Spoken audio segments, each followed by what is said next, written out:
Hey guys, this Reeves Moore back with another review, and as always, if you find this review helpful, please give it a thumbs up and subscribe to the channel if you want to see more reviews like this, and leave a comment if you have any questions. This is going to be on the Copper Chef 2-quart air fryer.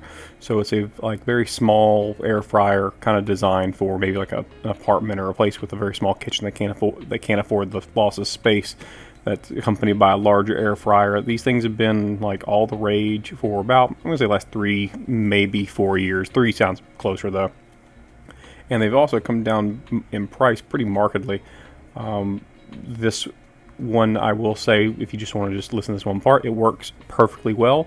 And we tested with some chicken nuggets. They're from Sam's Club. They're pre-cooked, so this is not starting from raw to cooking it, although there are recipes included. Like right on the top there's a little idiot-proof guide, like temperature and time that you want for various food items.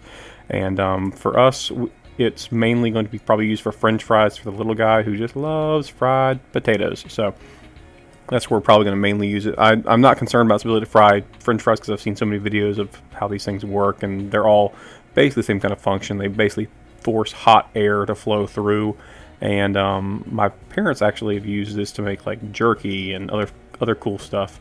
But it's definitely kind of interesting just how much more affordable these things are. This one was $40 total, and it's part of that is the brand, that copper stuff everybody's been pushing for so long and so heavily. But it's definitely a good product as far as how well it feels made. Everything's metal, obviously, because it gets very hot in there. Here you're just going to see me doing the preheating. On the instructions, it basically says 3 minutes set to 400. In 3 minutes it heats up to 400 degrees, so it gets very hot very fast, especially when compare like a conventional oven.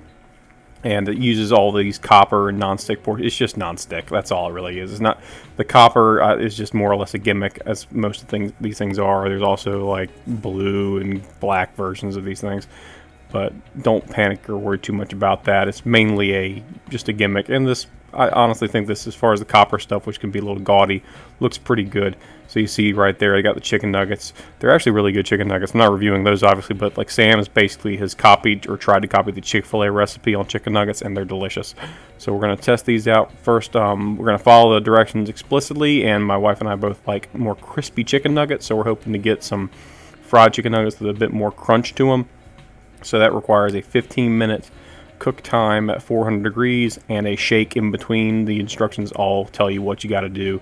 Some require a little bit of oil, some require that you shake it in the middle, some require various little things just to make sure you get a good product by the time you're done cooking it. And in this case, I got to basically just set the temperature first, and then you set the time, and then you press the power button, and it'll go from there. And you can adjust middle the way through as well. It automatically turns off, so you don't got to worry about it like going on forever and ever. So it's a good little system. Like, you don't worry, it doesn't make too much noise. If I had to compare it to something maybe like a desktop computer, how loud they tend to be, like if you bought one from a store, that's about as loud as they get. So they're not terrible. So right there, this is the halfway point. Sorry, that's not halfway point, that's the end point, and they're well done. So they're a little crispy. I will say I ate them. They tasted fine. They didn't taste burnt. So this might just be a result of the ingredients involved, but it definitely came out a little well done. So we're going to try doing it a little bit differently, and we're going to lower down the actual cook time to about a total of 6 minutes. So that's what we're going to work with from this point on. And that 10-minute time ends up being about 7 minutes with a shake in between just to get any kind of even heating happening. And these turn out really nice. So this basically looks and tastes just like Chick-fil-A to me. So I love these.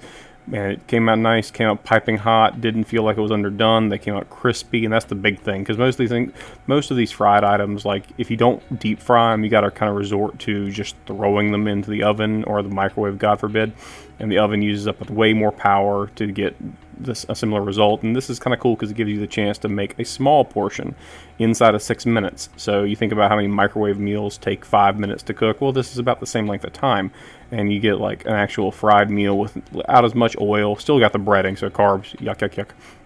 But you still got a whole lot of options here that are great. And here's the final result.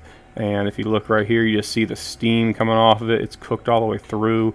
It turned out very nicely. And that's my review, guys. That's all I got to say. And $40. We picked ours at Sam's Club, but they're available elsewhere. Have a great day, and thanks for watching.